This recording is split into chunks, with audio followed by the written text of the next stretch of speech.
Aafia is going to come back.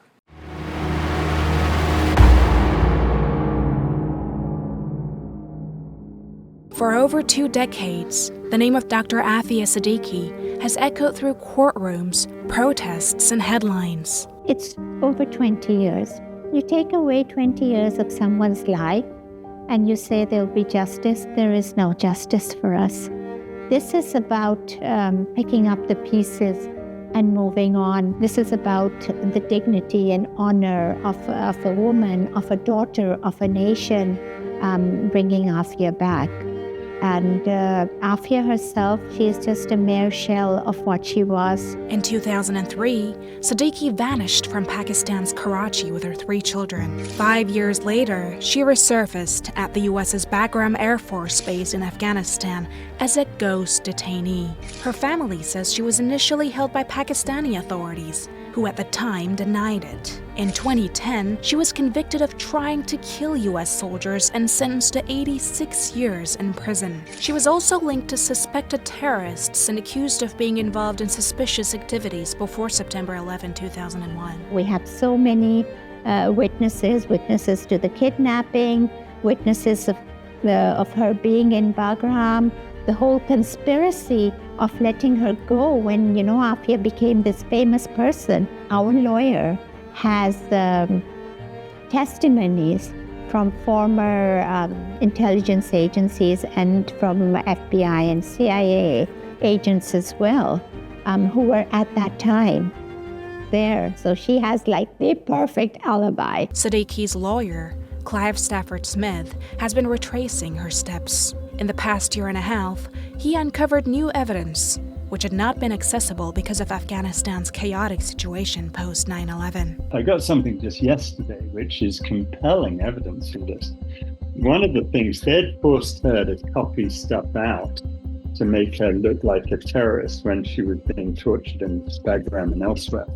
And one of the things that they said she wrote out, turns out was copied word for word from this magazine.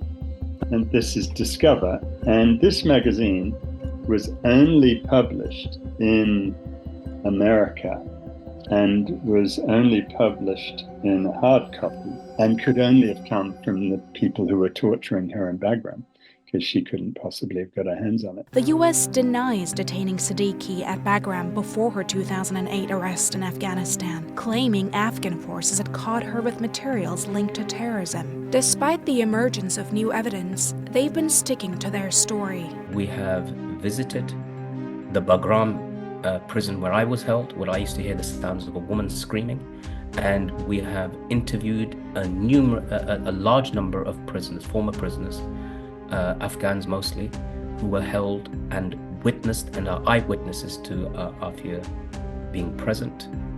So we walked into those rooms, into those cells, into the police stations, into all of the places where Aafia was, and have been gathering information to present to the US court. Western media were so captivated by her story at the time that some had dubbed her Lady Al-Qaeda. She's known as Lady Al-Qaeda. This is Dr. Aafia Siddiqui, also called Lady Al-Qaeda. She has been nicknamed the Mata Hari of Al-Qaeda. After a trial, she spent over 21 years in US custody. The new evidence, which has yet to be presented to a US court, has brought a glimmer of hope for her release. We have established, Clive has established, that she's been tortured many times, she's been physically violated, even before she went to America, and when she was in America, it didn't stop. The violations didn't stop, the physical and sexual abuse didn't stop. In November 2024, Siddiqui will begin her 260th month in US custody. Pakistan is asking the Biden administration to release her on humanitarian grounds, and Afghanistan's Taliban administration continues to help her defense team access and gather crucial evidence to prove her innocence. These major steps have been keeping hope alive for Siddiqui and her family. Being a mother, separating your children, taking away your children from you, I don't think there is any worse human coercion. This is the worst ever torture that can be for a mother.